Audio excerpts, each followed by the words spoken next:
Hello, everyone. Welcome to another episode of the Cybersecurity Recruiter Podcast. Today, I'm joined by James. How you doing, my friend? Great, Thomas. Good. Nice to see you, mate. I think we've had, as we do with most episodes, I think we've had a couple of false starts. Normally, people coming on are quite busy. Sometimes I have to rebook, but I think we moved this once, didn't we? And I think it was my fault. I can't remember now, though. We moved it once. We had a great conversation about 3 months ago, and then just had to find our time to get together here.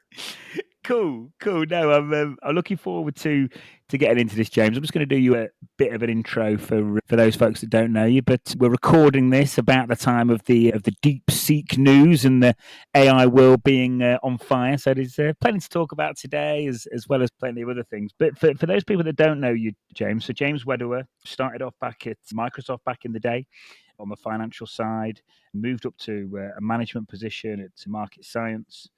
You then went on to be an owner on a consulting basis of JW Computer Consulting. You were then at Accenture for a number of years, then progressed on to management at Rostors. You were then a senior manager of information security at Guidewire Software. And currently you have moved up to director level at People.ai, and you are the director of InfoSec Operations. James, welcome to the show. Thanks, Thomas.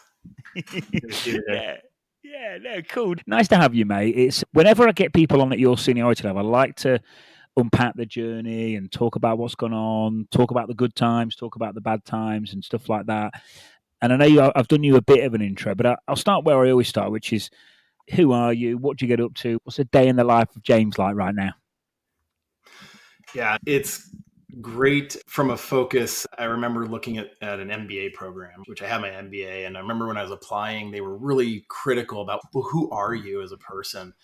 And student always was one of the tenets that came out. That was something the Haas Business School really talked about. I did my undergrad at Haas in Berkeley, UC Berkeley. And student always, I think, really defines me really well. I've just always been curious, always interested, whether I was working for somebody, working for myself, doing my own things. I've really just focused on always learning, always growing as a person. And I just get interested in things and I love it. I started in college as a molecular bio major, and people are always like, what, the biology? And I commiserate about organic chemistry. And if you talk to doctors, nurses, almost anybody who's ever had to deal with organic chemistry, that's usually the moment where everybody just says, oh, you survived. Oh, good for you. But I saw the writing on the wall when I did that, and I realized that other classes I was acing, and the molecular biology I just wasn't in it. So that's where I feel like, yeah, you get the curiosity going, you get your heart in something, and I love it. I go deep. I just explore every part of it. If I'm not that interested, then it's a grind, right? It's painful. So learning that about myself and going through that. And I think that's part of why I think a lot during college, and then afterwards I went in and out of working in my own businesses as well. I always have that interest to just kind of be dabbling in something. Like, a lot of times they call it moonlighting, right? But to me, it's really just about keeping me active and engaged, looking at something new, looking at what else is out there going on in the world, and just getting excited by it. Yeah, cool, mate. Yeah, I love that attitude as well. That student always. I like that phrase as well. But yeah, that general attitude, if you've got that attitude, it stands you in good stead. And I've seen it both sides in my career. I've seen when people almost have got to a certain stage and they won't drop the ego and they refuse to adapt and change and won't take new things on. And I've seen people really hold themselves back from that. And then I've seen it on the flip side, like yourself, where you're forever learning and you're really, I think, being open to it as well, and don't always think best and always think there's more to learn. I think if you've got that attitude, I do think your progressions, there's a decent chance it's always going to run at an optimal rate. Absolutely. Yeah. I remember you mentioned, like, first thing that you look back at my LinkedIn history, you see the first thing on there is this Microsoft position. And it was an internship. They do 6-month finance internship. So took a semester off of school and went up to Seattle. And I remember asking the guys there, hey, I haven't even taken an accounting class yet. Why did you bring me in as one of the finance interns? What was it that got you to say, yes, we want you to come and be this in our finance internship? I hadn't even done an accounting class. And they said, realistically, 90% of what you need to do, you're going to learn on the job here. It's the 10% you bring. And the particular position was a little more technical in nature, not a programmer per se, but just a little more technical in nature in the workings of finance there. And they said that was it. We figured based on our interview with you and what we talked about, you could learn quickly. And that's what we needed. We needed somebody, that was the 90%, somebody who could learn the processes here and apply them quickly, not somebody who brought 90% of skill set that they already knew, because that's just not the reality of somebody coming right out of college to in the workplace. Is you've learned things academically. Now you have to learn how to do the real world. I think that's massive. Thanks for that, James. And I think what you've just said, I think, is becoming more and more relevant, because I know we were just talking about AI and deep sea, because I'm sure everyone has admitted it before we hit record, but the pace that we're going to experience change at and how quickly we're all going to have to learn new things. I think that skill set that particular guy or girl at the time spotted in you, I think that's what a lot of people are going to be looking for now, is well-rounded skill sets where people can pick new things up quick and adapt to change quick. I think the value of what you've just described there, I think, is going to go up and up in the cybersecurity jobs market as the years go on. Absolutely. Yeah, cool. And did you learn a lot about finance when you were there? I'll tell you, there's a funny reference, and among speaking to the engineers out there who usually look at the business guys on the other side of the business, wherever company they're at, and they're like, "Oh, doing stuff in Excel, so pedestrian." I'll tell you, when I was at Microsoft, they said I was in a team where these were like guys who basically said, guys and girls who said, "We are the Excel masters," and I'm like, well, "What does that mean?" There's 3 ways to do anything in Excel. First off. Second off, has so much depth to the program of what you can do that they said somebody who thinks they're an Excel master probably uses 15% of the software. They told me by the time I finished my internship, I would be a master of about 25% of the software. So it is funny that way, but it was amazing at the time. I got handed one of the master P&Ls for the entirety of Microsoft for the fiscal year rollover, and you realize, wow, you have your hands on this document that has just everything in it at a rolled up level, but massive scale, right? You're just looking at that thinking, wow, I have to make sure all of this ticks and ties as we're doing this rollover. So I learned quite a lot. And I'd say I found, as a student at that time in college, you find yourself working without thinking about school. It changes your mindset. If you do an internship, that's just a summer. It's 10 weeks long. When you take 6 months off and school is just completely out of the question, out of mind, you suddenly grow as a person, and you get that. I had one more year of college left after that, but it changed my mindset and made me start thinking about, what do I actually do for work? What do I actually want to be doing after school? Because school's 4 years and work is probably another 40, maybe more. It really changed my mindset, got me prepared. Yeah, no, cool, mate, cool. Yeah, I think as well, it's, by the way, Excel, you'd walk all over me, James. I've got other people on the team doing it for me, and even when they just make tiny little changes, I freak out and get all stressed. So you'd walk all over me there, my friend. But yeah, just going back to that always growing and always learning. By the way, I think it's like such a nice state to be in. Like, I find it so stimulating. I see people on the team when they're growing and learning, like they're like really excited when they show up. I think it really is the key to being happy in a job or a business or at work. I think, would you say you've really got to be pretty humble? And I found you've got to really drop the ego a bit, haven't you? Absolutely. I think going into Accenture was, I'd say, one of my first kind of real career transition after 10 years doing my own things in different businesses, coming back into Accenture as a consultant there. For starting point, I was 10 years out of college already, and switching into a big company consulting position. The biggest challenge they had in interviewing me was, do you really know what you're getting into here? And then going and doing the work, it was being humble enough to ask questions, to say, hey, I don't understand this, but doing it in the right way so that you show that you're an intelligent person. You can gather this information and synthesize what you're learning about quickly, so that then you can apply it to the particular task that you're assigned to do. And just, having that student always approach, that learning always growth approach. I came into any session where I needed to learn something or do something that I didn't understand very well with a very humble approach to it. Hey, I'm trying to learn quickly and then turn around and master the subject. That's consultant. That's exactly the point, is asking a lot of right questions, a lot of different people, putting that information all together, then being able to apply it. And in our case, deploying entities around the world for the companies we worked with was quite an experience. Being able to do that, turn that around, is a different mindset than a lot of people bring, which is why consulting isn't for everyone. Yeah, consulting's a real skill and a really valuable one at that. And obviously, James, it all ties in with communication and stuff like that. But going back to your point about questions, I think listening and asking the right questions, I think that is like absolutely major. I'm sure it'd be nice to get your take on it, but I find it like when I'm on client calls, just asking certain questions, it demonstrates to the client that you actually know what you're talking about. It demonstrates that you listened. And if, like you said, if you're asking the right questions, it's like you're showing, it's helping you because you're getting the answers you want, but also it's helping that person see that you're on a certain level because you're demonstrating to them that you are interested, you are listening, you are intelligent, you are on the ball. You're saying that at the same time without having to say it, if I'm making sense. It's there. I'll speak out to our probably major audience here, that you can work in technology, you can lead in technology. And let's not call the leaders business people. Let's just say it for what it is, different skill sets.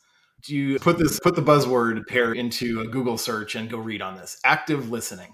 It's reflecting back information during a discussion. So a person shares some information about a security tool and you reflect back, hey, what I heard was this, and confirm that with them. That shows the other person that you're listening. And do you have a follow-up question you want to add into that? It really shows that connection with the material, with the other person. It's a whole skill set all its own that I worked for years on when I was running my own business. I had a business coach that I worked with. That's goes back to that student always. Look to those people around me to support my growth professionally. Yeah, no, definitely, mate. That active listening piece, it's harder than you think. Like, I've had to get really good at it since doing this podcast because you have to really listen when you're doing a pod. And I'd like to, the coach is obviously a great one to refine and enhance that skill set. I can tell anyone listening, if anyone does any sort of hosting any event, whether it's a LinkedIn Live, whether it's a pod, whether it's a networking event at a conference, if you want to improve your active listening skills as well as your networking and your communication skills, I couldn't advise it. Did the coach make a big difference, mate? A big help? I didn't feel it as much at the moment, but what I realized was what I didn't see as obvious, I was definitely using. It was almost subconscious that I was actively using that kind of the things I was taught, the things that we worked on. So it was helpful in that regard. And I'll tell you, when COVID lockdown occurred in 2020, the number one thing that a lot of us were talking about at that point, managing our teams, managing other people, was, are people going to be able to handle the flexibility of a work from home environment? And that was an old skill I was equipped with from years earlier with my own company, over a decade prior to that. And a lot of that was partly with the coach. You can't always be working. When you work for yourself, sometimes it feels that way and you feel like you can never take a break. And so working from home and I'm still working from home primarily in my company now, last couple of companies. The reality is you have to be able to block out time in your schedule and look at you look at the ideas of work and how some of the newer generations approach it. And they talk about, oh, the millennials do this. Oh, the Gen Zs focus this way. And the nice thing about it is work is adapting too, but it is sometimes hard to turn off. So especially when we've got our phone device and it's got communications and company software and you can always be on email. You can make the last thing you do before you go to bed checking work email so easily. Like, you got to learn to stay away from those things and just not look at them. And sometimes that mindset's hard and it wears on you if you can't get it going. It is, mate. It's great, but it's sometimes great. It's sometimes a nightmare. I'm sure you're going to say, but I've got clients in their Slack groups. I've got clients that I'm on WhatsApp with. Obviously, I've got emails on my phone. LinkedIn's on my phone. And yeah, it's true. I actually think, I don't know if you've ever tried this. I've started just, not every night, because some nights I just can't help but have it by my side, but I'm like leaving my phone out the way of the bedroom now and just literally plugging it in the kitchen and just walking off. I don't know if anyone listening has tried that or if you've tried it, James, but I do find it helps my sleep.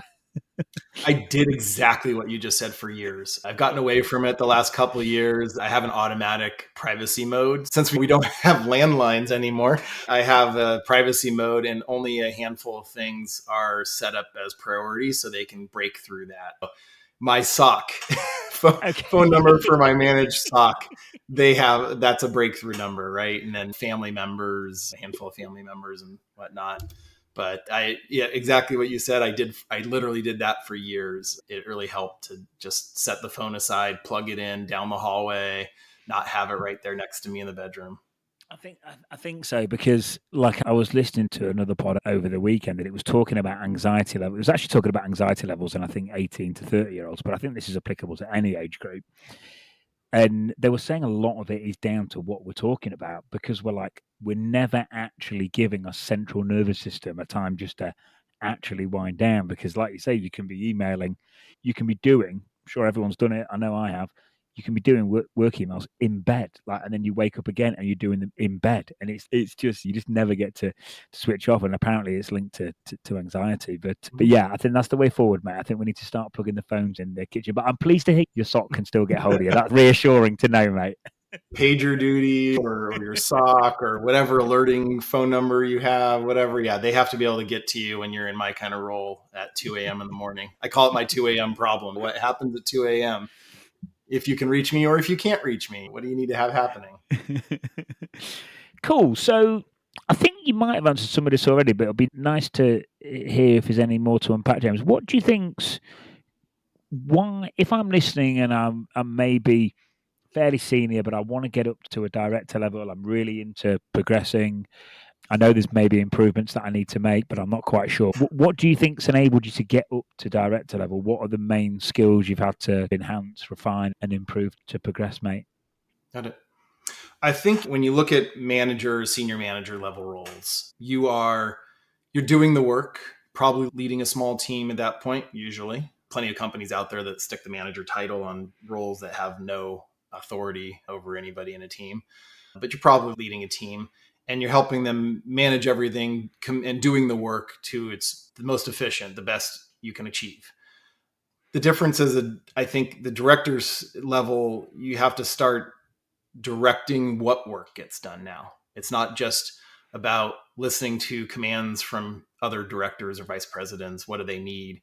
It's actually looking actively at, well, what's the next step? What should we be looking at next?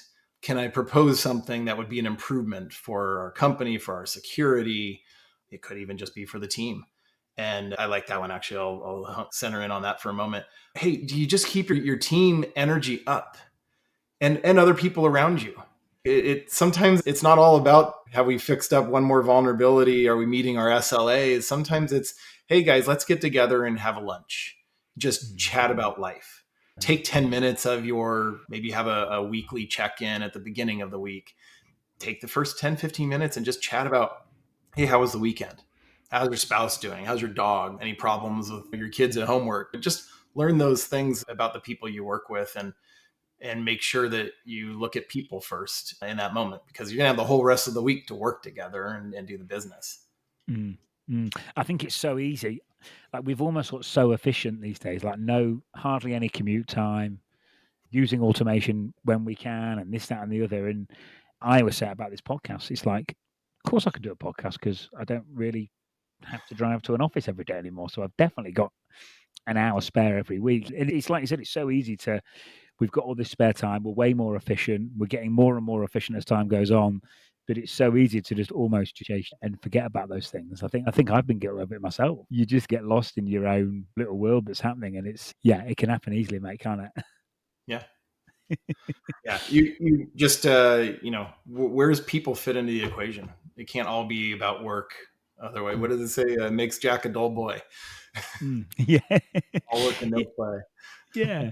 Yeah, definitely, mate. So basically really looking at processes, really thinking about how people feel, and having that ability essentially to look ahead and look at what's coming down the road and make the appropriate decisions accordingly. Yeah, absolutely. Yeah. Go look at security holistically. Find some resources out there. Just look at the whole package, and you think about CISSP, for example, one of the big ISC certification levels. It's really more about managing security overall. It has several different, I'll call them silos. I think it's at least 8 or 9. But really think about all those different areas. Is it GRC? Is it your vulnerability management program, application security, incident response, often under a SOC? What about just your participation with the sales teams, perhaps, or BizOps, your kind of day-to-day IT? They're definitely doing things that involve the security team a lot. And looking at that sales component too, I would say that's another key with directors. If you're working for a company that sells a product and security is a component of it, so you're at a security company, security software company out there, or you're in any kind of software out there that's implemented, whether it's on-site or cloud, security is always questions there too. I think the director needs to be somebody who could be present in a sales call. They can communicate with a customer who's not technical, talk about security in a way that connects to a person who talk to your mother. I used to remember that one. If you can explain it to your mother or grandmother for that matter, sometimes you can't. That's okay. If you can boil it down to something you could explain to your mother, then there you go. Unless your mother is one of the tech leaders of the world we have. But most people get that concept of thinking like, my mom might not be smart about security technology or security concerns, InfoSec concerns. It's not something that a lot of people are really on the up and up. They hear cybersecurity and they think, well, I have a password. That's the extent of their involvement in security.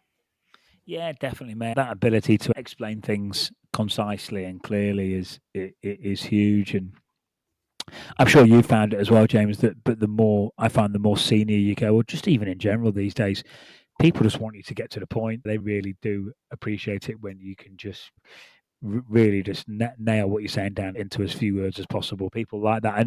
And that's a really good point you make as well about getting involved with sales calls, because I think unless people are at director or maybe VP level or whatever it might be, they probably don't realize. Because I can actually remember years ago when I first started recruiting people at director level, I can remember taking job specs of clients, and they're wanting to be that ability to jump in at the end of the sales life cycle and not necessarily close the deal, but help it along. And I can remember thinking, whoa, are these directors going to be up for this? But then as soon as I started talking to everyone, I realized that pretty much everyone had an ability and quite a bit of experience doing that. Yeah, if you're wanting to get up to that level, yeah, be aware that it's most definitely part of the job. And from my experience, anyone at your level, James, tends to quite enjoy that aspect of the job as well.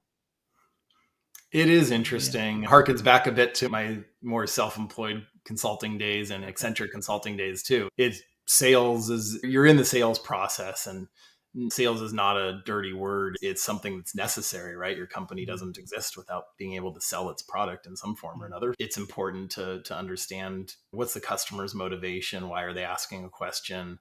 Sometimes to ask a question back when they ask you about some part of your security, just so you know, what are they really concerned about?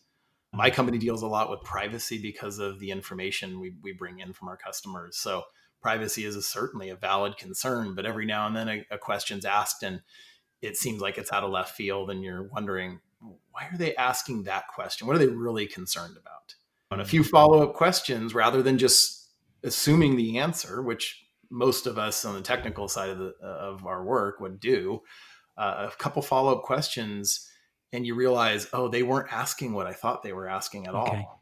They don't actually care about what I was about to say for an answer. Yeah. They had a whole different concern entirely, and it was more specific to them than you knew. And once you get that, you realize, oh, here's why that's not an issue. And they hear you, and they're like, you hit the penny on the head right there. Perfect. Yeah. I can see. Is that quite easy to spot, or was that quite a hard skill to get? I will say I don't think that's a common skill that a lot of people get outside of salespeople themselves. Okay. I think that one is, I forgot who it was. I was reading through some advice, and the person was talking about as you work in your career stages, especially when you're growing, like right out of school, and thinking about that as my kids are getting older now and about to leave the nest. And I thought about that a bit. And one of the things it said was, if you find yourself out of work after, say, a first job or second job or something, you're a few years into whatever, they said, if you have nothing else try to just jump into a sales position. I don't care what it is, just jump into a sales position, because you will learn things there that you will not learn in any other role. Whatever you do, those skills you might get in a sales position, you will carry with you throughout life. And you don't think you sell, but you're always selling. You're selling that next software that you want to buy for your team. You're selling that I need another headcount in my team, because these are all things that you don't develop as regular skills because you don't practice them very often. But salespeople are doing that literally every day of their job. So it is not something that we build. If you're not a salesperson, it's not a common skill set to build on the side, but yet it's so necessary, and you'll do it every day of your life, all the way up to if you become CEO of a company. Yeah. What do you think you're doing at the top of the company? Yeah. Selling a vision, selling people on your product or your company or services, whatever it is, you are selling. And ultimately, you're hopefully selling to the stock market or to somebody who wants to acquire your company at the end of the day, but you are selling. Yeah, you definitely are. You could be selling to raise money. Yeah, you definitely selling the opportunity to people that want to come and work with you. It's just, yeah, you're right. It's just endless. And I think that's massive, by the way, because if someone's got the skills you've just described, everything that kind of rolls into sales and communication, and you've got the technical, if you've got those two things, I think you're pretty much unstoppable. And I think that's where some people have maybe come unstuck under a tougher job market. I think that's where maybe some people with the technical skills have come a little bit unstuck, because if there was just a bit more there on the sales side, or maybe just a bit more experience in navigating certain situations. And I see it myself in my job as a recruiter. You can see some people that they're good, but they just haven't quite grasped the things that you're talking about right now. Absolutely. Yeah. It isn't, like I said, it isn't a common skill set even as you go up, because a lot of people have never touched the sales side of any business. They've never done that role. I really thought that was an interesting piece of advice when I read it. And it just made me think, I feel fortunate that I have a stint of that in my background. And at the same time, it wasn't what I wanted to do forever. And I moved away from it. But at the same time, the skill set's with me every day. Yeah. Yeah, no, it's really valuable. And I really like something you said about 5-10 minutes ago. You talked about sales not being a dirty word. And I actually see in America, people embrace sales way more, and I think it's way more respected. I find in the UK, people do, and I know everywhere, some people look down on it, but I find in the US, you guys and girls, I think you embrace sales a lot more, but probably not everyone does. It's a very normal, I've traveled a bit in Europe. I haven't made it into more of the Asian countries yet, but and traveled around Western Hemisphere more. And I'll say that the American approach is you walk into a store and there's somebody there at the store immediately is, "Oh, can I help you?" And 99.9% American reaction is, "No, just looking, just browsing." And the funny thing, I think it's almost actually, as I've gotten a little older and presumably wiser, I've also learned the benefit of saying, "Yes, I'm looking for blank." And I don't think I appreciated that one as much when I was younger, is that you spent 10 minutes walking around and then maybe you figured out, oh, I'm actually looking for something in particular. And maybe you asked a question then, or you spend another 10 minutes looking around for that one thing you were actually trying to find. But if you come in to any store, any business, and you actually are looking for something, just tell the person who's there to help you find what you're looking for. And it's amazing how 1 minute later you have in hand exactly what you needed. Then you can go browse. I definitely appreciate it. And I do look at these things. The web's a beautiful place, right? You can search anything. You can just say, what's the sales approach in France? Go look up that. Somebody's blogged about it or talked about it or written a guidebook on how to sell, if you will. We're talking about sales here for a moment. And you might find, and I think to your point, I'd say most of the Europeans I work with, they want a consultative approach. Like, hey, I'll ask the questions, get me the information, I'll go figure it out from there. I tend to work similarly. It's if I have a need, you're not going to do a very good job convincing me I have a need I don't have. So if I've already come to the equation with a need, then I've already leapfrogged a lot of the selling process. Now I need information too. I need that consultative approach. Otherwise, most sales calls I do take, I if I'm interested in the topic, I tell them that up front. Hey, I'm learning more about this. We don't have a need for it. It's not on our agenda. It's not our priorities for the year, but it's a new area. a buzzword out there, I'll throw one out, in non-human identity or NHI security. I would say that if you said in 2023, if you said non-human identity security, people look at you and just be like, huh? What do you mean? Explain that. In 2024, I have talked to probably at least 5 companies that all focus on non-human identity security. And so that's, in 2025, what does that mean? Is it its own subject? Could it be integrated in other tools? Yes, some tools have pieces of it. Like anything, you look at your company's priorities, your needs, and you figure out, is this an area to focus in that requires its own independent tool or not? I think that applies to anything. And, it's the fun part about security is there's always a new and better mousetrap out there. And it's just trying to, there's always a new mousetrap. Your job to figure out a better mousetrap. Yeah, there is, mate. There's certainly a lot of tools out there. But yeah, I like the point as well about if you're in something for a longer term view as well. Like you say, they might not be interested on the day. I think people can relate to that in a security sense. If you're in security for the long run, you can take a longer view on stuff and you can make connections and you can build connections, and maybe the job's not right for the day. Maybe you're not going to quote unquote close someone on the day, but if you're in it for the long run and you're building those relationships in a proactive manner, I find that is one of the best and easiest ways to sell. I can relate to it in recruitment because all we do is cybersecurity. So you can speak to someone now who hasn't got a need, but they'll probably have a need in 6, 12 or 18 months, but you can relate it to building your network. If you're not always trying to do stuff there and then, or close someone there and then, or only reaching out to people when you need something, or only reaching out to that director when you need a job, if you're taking a slightly more longer view and a longer time horizon, it does make the whole networking, sales, building relationships game, it makes it a lot more easier because you come across as so much more genuine, don't you? Yeah, absolutely. And let me flip this equation around to the cybersecurity practitioners. I was introduced to a product about 4 years ago at Guidewire, and it was new. It's very interesting. It was a little bit on the cutting edge of things at the time. And we evaluated it against several other products. I don't think we even got to a POC with it because it was just not the right product for our company at the time. It didn't matter that the industry was buzzing about the company or anything. It didn't matter that it was on the edge of things. It just was the wrong product for us in that time period. Fast forward a year and a half later, I was at People.ai. It was the first product I bought. Oh, wow.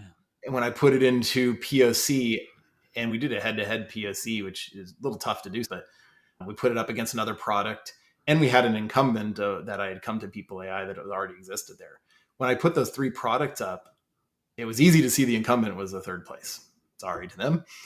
But then I looked at the other 2 products, and the reality of what they were trying to sell to me a year and a half prior was realized. I just was had the wrong environment for the product at the time. But I looked at it. It got an earnest look at from me when I was at Guidewire. I understood what they did, what it was about, and it just didn't make the cut. When I got to People.ai, put it in place, saw what it could do, and I realized everything that it could do. It was perfect for us. And that goes both ways. It's like you said, this person selling needs to know, hey, there might be a long game here. Maybe it's not the right product today. Maybe it's not right. Maybe it's not a need you have today that you can prioritize, but next year it will be.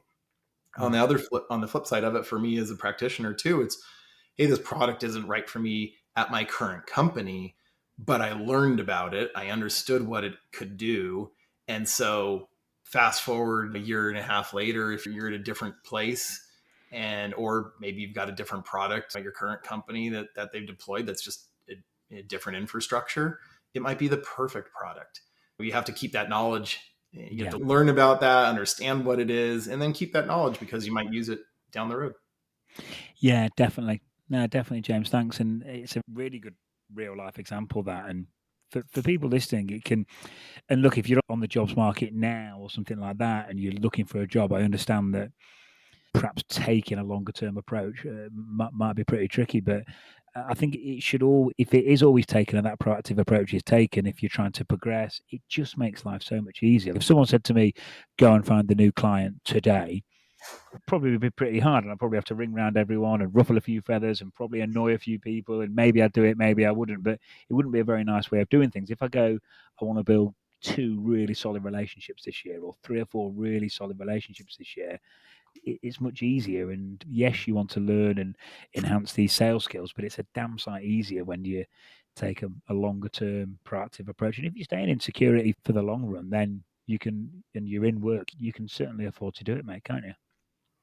Yeah. And I'll tell you, my official InfoSec title positions it's not 20 years of history, but moving into the InfoSec community, it's collaborative. It's not as big as you think in any one area. I'm in the San Francisco Bay Area. You would think, oh, it's got to be huge there. Yeah, but it's amazing how often I keep running into the same people over and over at the different events that I go to and meetings I attend with organizations. It's really not as big as you think, even in a place like this with, I don't know what the San Francisco Bay Area is now, 5 million people, 8 million people, whatever we're up to.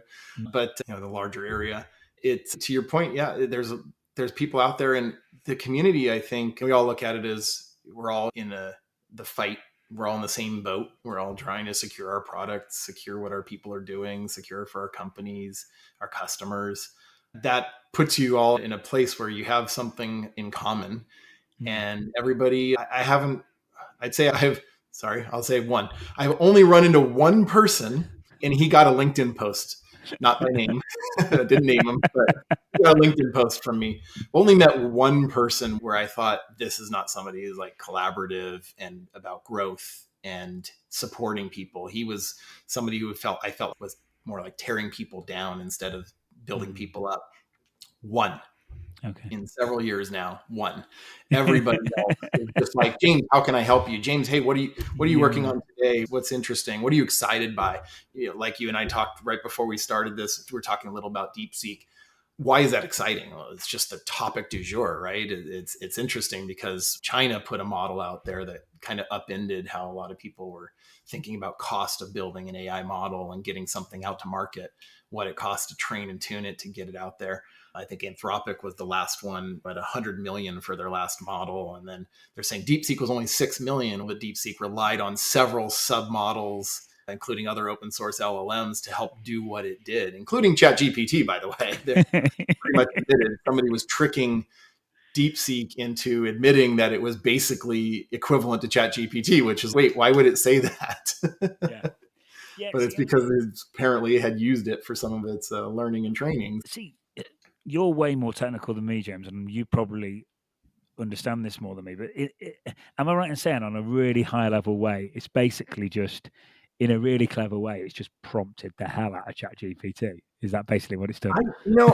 It's probably too simplistic, but I'll tell you that if their approach to the model's training is really interesting, it was only a matter of time. So here, fun stuff with AI, try and boil this down for our listeners. You mess with ChatGPT. If you're listening to this and you haven't used ChatGPT, please go play with it. Look at some guides on the internet about how to prompt it. The first thing I learned was give it a persona. Don't just say, what are the top 5 stocks that I should buy this year? Say you're an investment and give it a persona. You're an investment analyst for a $1 million investor, and you want to place, this is the kind of knowledge you have, and you want to place money in 5 stocks, 100,000 a piece or something. I don't know, pick your number, $10,000 a piece. Give it a persona. It makes it 10 times, 100 times smarter about what it provides as an answer and how, and the quality of the answer. When you read it, it's not just, here are 5 stocks based on a S&P 500 index or something. It actually gives you evidence back to say like why these are substantial, or just maybe you have to ask a follow-up question or two. The next phase was people who are trying to productionalize, operationalize AI. They built a team of AI. And when you think about the concept, it's, oh no, that seems so simple, but nobody had done it most people hadn't done it in the first year. And they said, what does a team of programmers look like? You probably have a manager, you have a quality assurance lead, you've got some hands-on programmers building up certain areas. So they literally wrote 10 AI personas that were equivalent to a 10-person programming team. So it's AI managing itself. all those interactions between different programmers in the team with different roles, including quality assurance, making sure the answers are good, right? A management AI is supposed to help coordinate things. Like, it's really funny to think about it, but people have written essentially AI bots this way. Now we're in that next moment where you're like, let's take it a step further and say, how do I train my whole AI to just be smarter? A Gen AI model. Like, how do I get the model to be incredibly smarter? And I said, wait a second, we have all these other models. What if we have our master model that we're trying to train talk to a bunch of the other models? And maybe they're large language models, the LLMs. They're smaller pieces, more purpose built. Maybe they're just talking to other Gen AIs. It's just a level up. Now, for those out there, if ChatGPT hallucinates and makes up something that doesn't exist, and you train on another model on ChatGPT, you're probably facing a garbage in, garbage out issue. And you're probably exponentially increasing the garbage in, garbage out dilemma. Because once you start hallucinating, I don't know, here's some more drugs for your AI to hallucinate on. Not a good thing to do. So I can't tell you, I'm not going to speak to DeepSeek and say, is it garbage? Is it good? I'm going to say the method is what everybody's going to be doing over the next 6 months. If everybody's not approaching building their AI models the way DeepSeek did, if they're not approaching it that way, and including that in their approach, they're not going to exist a year from now. I just find it all fascinating. I tell you what I saw the other day, James. I saw this AI agency that can come into your business and basically audit your business and tell you, as a recruitment, like for us as a recruitment agency, for example, it can audit our agency and basically tell us where we can make gains. So I don't know if you've got any thoughts to that, but just in a selfish way, I don't know if you've got any thoughts to that, mate. Do you reckon it'll be any good? Oh, I could give two examples. A friend came to me, and this was pre-Gen AI days, so machine learning days, about 6 years ago. For anybody to reference, like People.ai were, I guess, about a 9-year-old company at this point in time. And you think about it, like, Gen AI is only about 2 years old. Like, stop for a moment and think about that. ChatGPT, it almost feels, I hear about it in the news all the time. It's only 2 years. Wow, only about 2 years into that now. So go back to old machine learning. This is all Python. As Python became prominent, we got machine learning and big data. The big data we talked all about in the 2010s, right? Those use machine learning algorithms. They're great. They're super powerful. They make Excel look like it's from the Stone Age when you're working with large data sets. He came to me and he showed me this product they had built up, and they went into an automaker, the US headquarters of this automaker, and put the product in. And he told me the biggest problem they had with the product was nobody believed how fast it got to the answers it got. And it's because they could drop it into, you put the product into your company's data center, essentially, and you gave it access to pretty much all of your data sets, whatever, all the inputs you have for your company. And this was a major automaker, right? So they had tons of manufacturing floor data and sales data. So they gave it access to all of this. So that's already trust level high. You got to allow that. They found initially was they could get you answers within hours. Usually they give it like 1 day. But the machine learning algorithm would just run. It was doing all kinds of regression analysis, trying to find out what matters to your company. And then it would come out and say, here's your top 5 things about your company, your top 10 things. Here they are. Here, just have high correlation items from all this analysis. And it's a lot of this is math. It's big data math. So fun stuff. He said that with the automaker, they gave it a week. They dropped it in on Monday, implemented on Monday, and they set up a meeting for Friday morning. And they do that on purpose because the model's done in 24 hours or less. but people can't believe it can do what it can do. So then they went in, and that Friday morning, he told me they met with the leadership, and they said, here's the top 7 things. Like, we reviewed these, double checked. These seem to be the top 7 things about your company. And this senior leader of the US headquarters, this automaker, just looked at him, mouth open. I can't believe you have this information here. We spent 2 months figuring out 2 of the things on your list. 2 months just to figure out those 2 things. And you did it in a week without knowing that these were actual concerns in our business and knowing what we know about our business as experts in it. Your model did it, figured it out. Oh, and by the way, 3 of the other 7 things on here, I'm going to task people to go look into immediately because they're high probability that if the model was working on true data, those are true. And I need to go figure out exactly why and how we can adjust for those. So they were blown away. They bought that product. Great. Modern times, I'll tell you, and we'll talk, proselytize a little about what we see in the future, what's coming. I go to B-Sides and RSA here out of San Francisco, Black Hat down in Las Vegas, and you get to talk to people, different executive briefing sessions and understand what's coming around. And a major health insurer, somebody was just sharing how, so agentic AI, to give you another buzzword in the AI community, right? Agentic AI is really AI that is tasked to actually make decisions and do something. You're not just like saying, give me back some information. You're actually saying, go figure this out and then go take an action based on that information. So we all know call center bots. You get on the phone, call center's talking to you. Can't do much, but it's taking you through a phone prompt system, right? It's trying to give you some answers. Every year here in the United States, we have our annual enrollment for healthcare. And so a major healthcare provider, they hire 10,000 people a year for this. They hire them in October. They train them for the month. They go and do their work from November, December. And by like middle of January, they're all laid off. It's a temp position. That's it. But they spend a month training them, maybe more. And then they spend 2 months doing their job. And they're supposed to know 600 different policy documents about health insurance plans and answer questions for customers. So they looked at their analysis and they're like, the people were about 65% accurate. You hear the phone, oh, this call may be monitored for server development.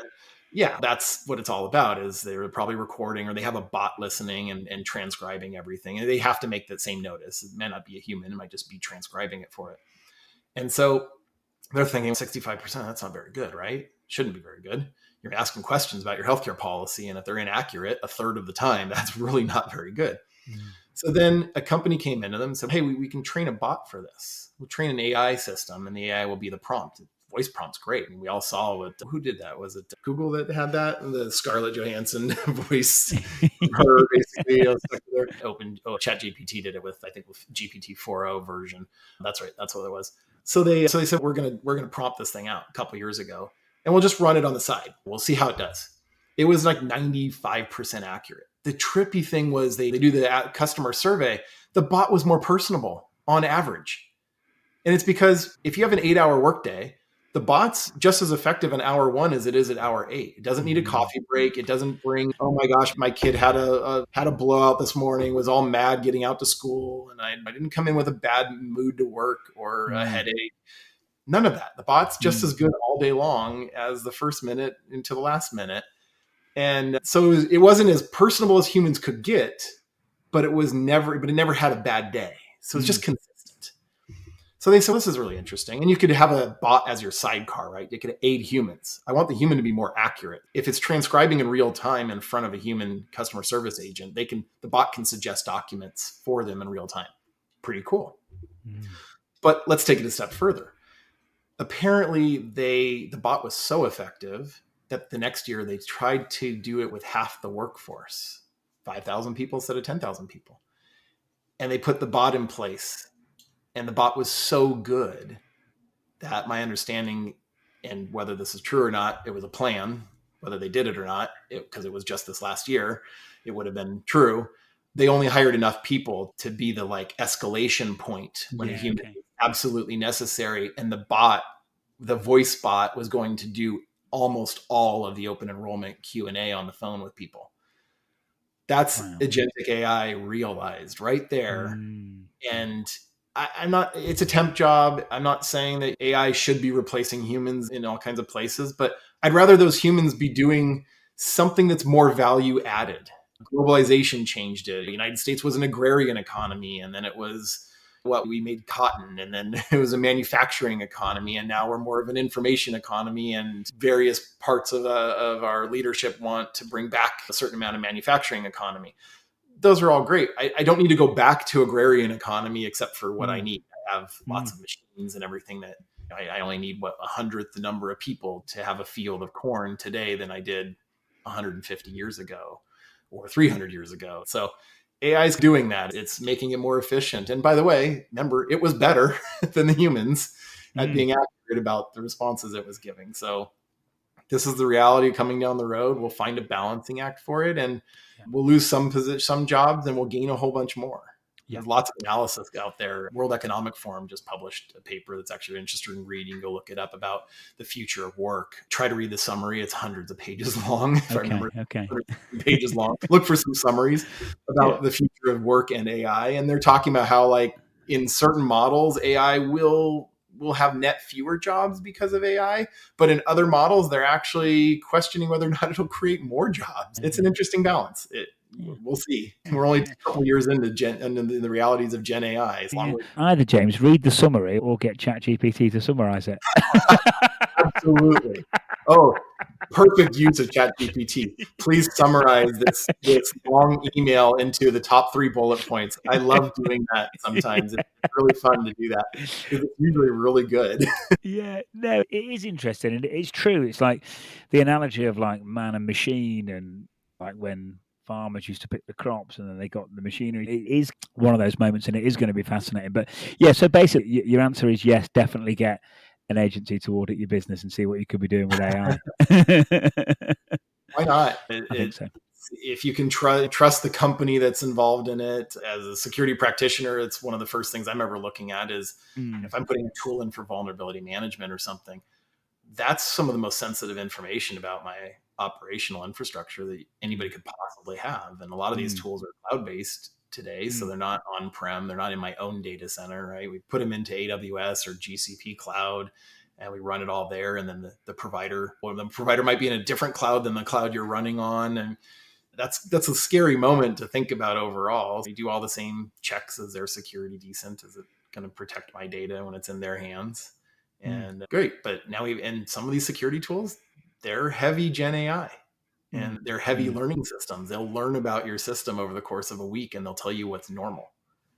And then they'll tell you what's not normal. That's the not normal stuff is how they alert. That's the idea of SIEMs was supposed to, and end user behavior systems. That was supposed to be the holy grail, and EUBA was the big buzzword, 4-letter acronym for end user behavior analysis. And those are security tools to say, oh, it learns over a couple months what's normal in your environment, what's not there. And the reality never quite got realized, but I think it's because they were relying on machine learning, and what they needed was Gen AI. They needed the power of these LLMs and Gen AI to do what they really wanted to do. Now we're seeing tools that they don't call themselves SIEMs anymore. They call themselves something else. They've got different names depending on what they're focused on. And it's cool to see what they learn, what they find, because they go dig through your data in ways we as humans can't understand this. I talked about going back to like big data, and that's when I learned Python machine learning back in the day versus Excel. I could blow up in Excel's like 1 million row limit. I'd bring in 8 million row data sets. In Python, I'd get an analysis done in 2 minutes.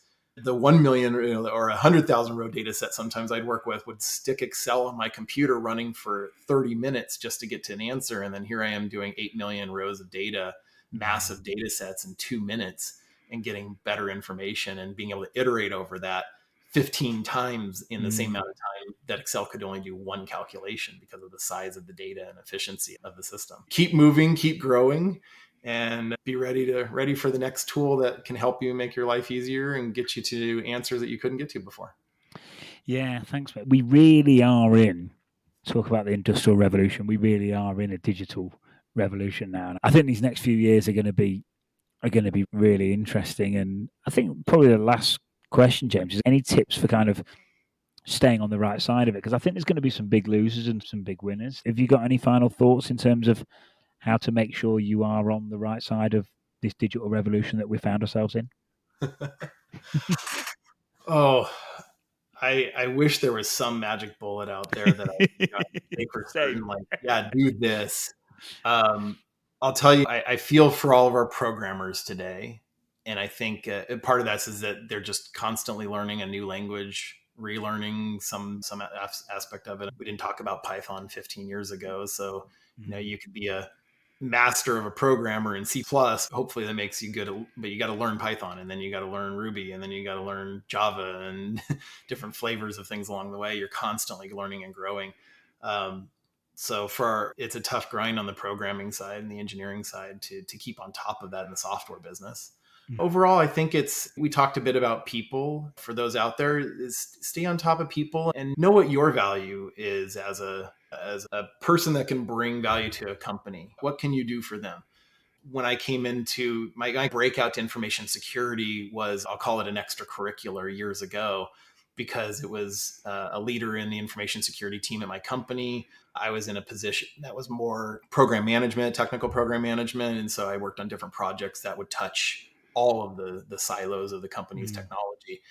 And one of the persons just knew I was really good at synthesizing a lot of data into actionable information, because I did a lot of strategy work where I had to work with a lot of data in my team and then actually we looked at the business and said, what can we recommend from this data? And then present those ideas to our leadership so they would agree or disagree, and we take action on those things. A bit of a business strategy team / business intelligence hybrid, if you think about it that way.